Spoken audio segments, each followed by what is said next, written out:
Genesis. The temptation and the fall. Now the serpent was more cunning than any of the wild animals the Lord God had made.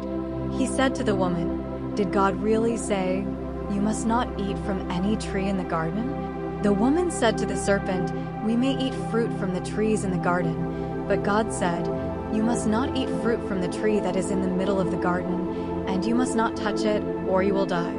"You will not certainly die," the serpent said to the woman.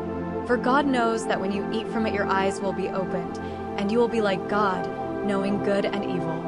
When the woman saw that the fruit of the tree was good for food and pleasing to the eye, and also desirable for gaining wisdom, she took some and ate it. She also gave some to her husband, who was with her, and he ate it. Then the eyes of both of them were opened, and they realized they were naked. So they sewed fig leaves together and made themselves loincloths.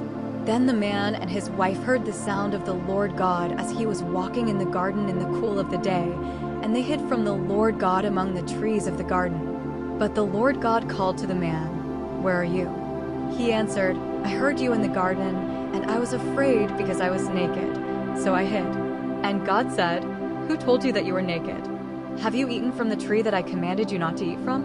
The man said, "The woman you put here with me, she gave me some fruit from the tree, and I ate it." Then the Lord God said to the woman, "What is this you have done?" The woman said, "The serpent deceived me, and I ate." So the Lord God said to the serpent, "Because you have done this, cursed are you above all livestock and all wild animals. You will crawl on your belly, and you will eat dust all the days of your life. And I will put enmity between you and the woman, and between your offspring and hers. He will crush your head, and you will strike his heel." To the woman he said, "I will make your pains in childbearing very severe. With painful labor you will give birth to children. Your desire will be for your husband, and he will rule over you." To Adam he said, "Because you listened to your wife and ate fruit from the tree about which I commanded you, you must not eat from it. Cursed is the ground because of you. Through painful toil you will eat food from it all the days of your life. It will produce thorns and thistles for you, and you will eat the plants of the field. By the sweat of your brow you will eat your food until you return to the ground, since from it you were taken. For dust you are, and to dust you will return." Adam named his wife Eve, because she would become the mother of all the living. The Lord God made garments of skin for Adam and his wife and clothed them.